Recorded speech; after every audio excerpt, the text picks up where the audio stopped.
departure. And this morning, of course, they left, and lots of very beautiful pictures coming out. And it's one of the things that we've spoken about, when it comes to like fashion. And you're a very big fan of that. You saw the outfits that they left in. And I'm sure we have pictures of that. And, I went and I tweeted that Ghana probably has won the fashion AFCON already, because I was comparing what the Black Stars wore to what the Senegalese wore to what the Nigerians wore, and I came to the conclusion that we looked much better. There's simplicity in there, but there's classiness in there. You've seen the outfit. I mean, that outfit is blasphemous. Come on, let's Where's Mubarak? Where are the photos? Okay. We can compare. We need to look at the photos. Yeah, we will compare them. We need VR evidence.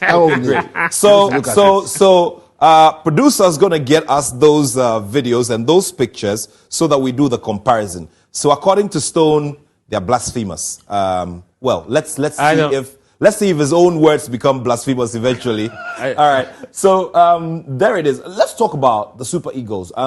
What is the norm when the team is leaving, especially if they have to leave, convene in Nigeria and depart from there? Usually they meet with celebrities, they meet with government officials and all this kind of stuff, and then they leave. But the challenge to me is not all of that. To me, it is we're just doing the same ceremony to go there and still get knocked out. That's the problem. So the problem is not meeting the president. We can meet the president. And the president, we'll meet him, have dinner, whatever you want to do with him. You meet the celebrities, Don Jazzy, and all these guys who come in, and you meet them, and these are football-loving people. But the truth about this is this: it's not about just coming out there and this is Ghana. Look at the outfit. This is Jojo Wallach. How is this a blasphemous outfit? Listen. Yeah. Mubarak, can you get the Nigeria picture as well? No, hold on. Take a look at it. So this is very unexpected. Keep it at this picture. Let's keep it here. What I saw the designer, I don't even know who the designer is. We'll figure that out in a bit. Mm-hmm. But what I saw the designer do was to beat everybody else to it in terms of the creative process, because we're all expecting pants. We're all expecting probably long sleeve stuff. And some shiny shoes. He is, and then he does some very, very simple stuff, and he puts these colored pockets on there, and most of them have the paisley design. Yes. And paisley designs in the fabric world are very upscale and very classy as well. So this is out for me. It's the unpredictability that kills me. And then also they are wearing royal native sandals. Yes. Okay. These are called ahinima in Ghana. Yes. Leather royal native sandals. These are what we wear with our kente cloth and other royal cloth. Wonderful.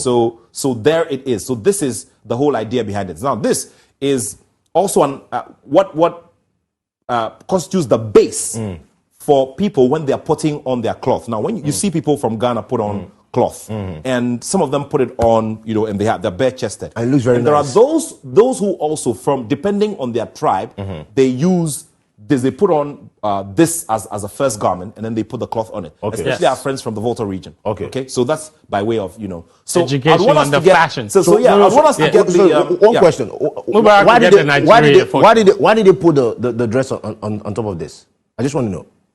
Why did they put the what? Why didn't they put? You said this is an undergarment for some people to. No, it's not an undergarment. I want to know. It can be. Okay, so why did they put that dress on top of it? No, what I'm saying. No. There's a tribe that decides to wear it that way. Okay. So for instance, this is like I'll give you an example. It's like the agbada 3-piece. Okay. So you can put on the overall, and sometimes you can take it off as well and have your kaftan as a full apparel. So this is the kaftan under the cloth. Yes. So this is it. So I love this outfit except the shorts. That's my point. What's wrong with the shorts? Well, that's what I'm saying. There's unpredictability in there. You see, it gives you this fine feel of the semi-casual look and the it's very. Somebody said they look like.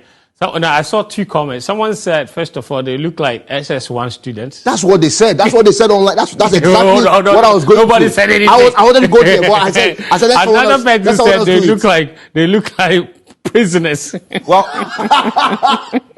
I'll take the SS1 bit SS1 that's just a joke. SS1 students are in school, aren't they? They're also Only that they don't have the... Where's the Nigerian photo? Yeah, so we'll get the Nigerian photo in a little bit. Nigerians do not apart from the oh my God, okay. What is this? Apart from the hats, the rest of them look like native doctors. Okay. So, guys, I'm the man of reason amongst these two gentlemen. Yeah. So I'm going to do, So, what did you just say? They look like native doctors. What did you say? I said if it look, the hats are nice. Okay. The rest of the outfits look. First of all, they look cheap. The fabric looks cheap. The design looks basic.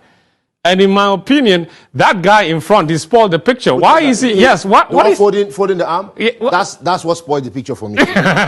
So you agree with me? I don't know what he's doing. I agree with what is he doing? I agree with the fact that he spoiled the picture. What is he doing? The other thing you're saying about the cheap and all this kind of stuff, I don't think so. But the folding of the arm, they're sitting down in front, looking up. I don't know what he's looking at. All right. Okay, guys. So now let's.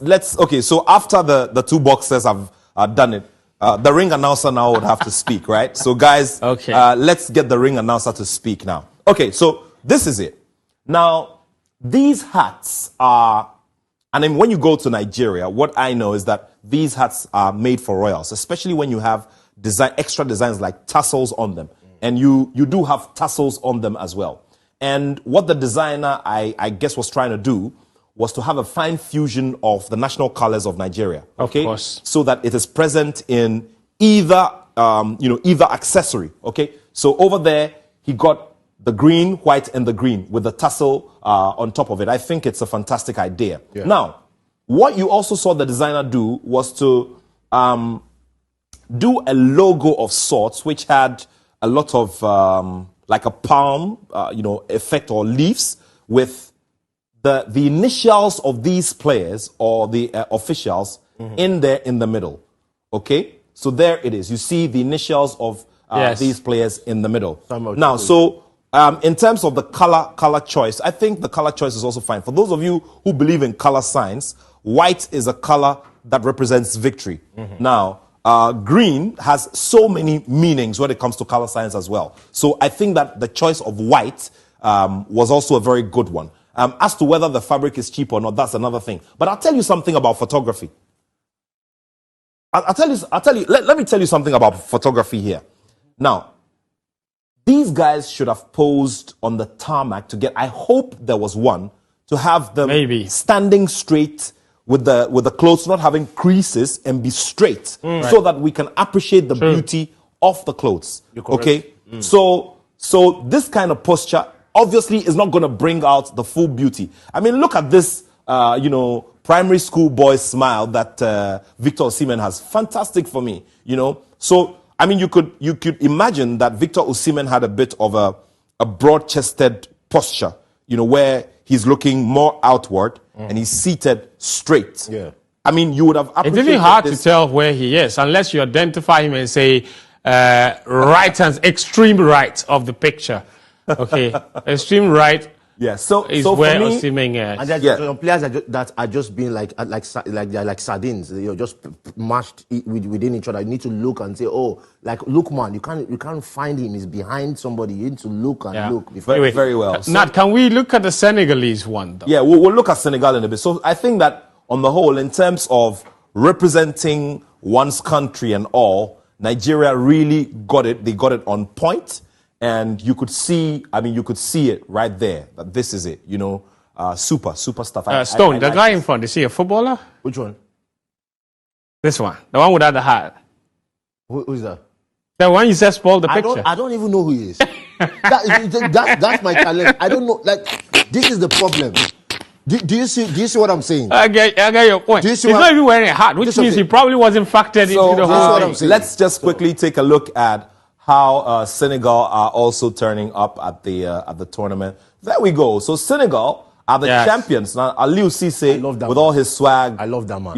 Yeah. Now, what Senegal did as well was to have a light fusion of the national colors in the front of the kaftans. Okay?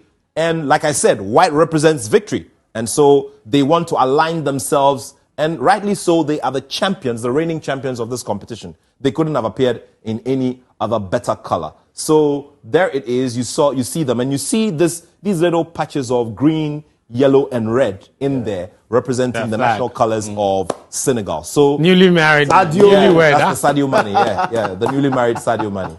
One thing I have to say though, Nat, is the fact that a lot of these teams are identifying an awful lot with their roots. It's one thing that African teams have done really well with over the last few years. Even at the World Cup, you saw the way Ghana represented with the smoke, representing the country's fashion is important. Nigeria have always, to be fair, they've always led in that respect. You know, they always pull out, their jerseys are super, their outfits are always really, really nice. And I'm glad that a lot of these African teams are all following suit because, you know, look, branding is everything. You 100%. Know, the way you appear, it's everything. And I have a story. There's an interesting story from 2002 in Mali, 2002, where the Black Stars players were not in any designer outfits. They didn't have track suits. Even jersey numbers were written with markers.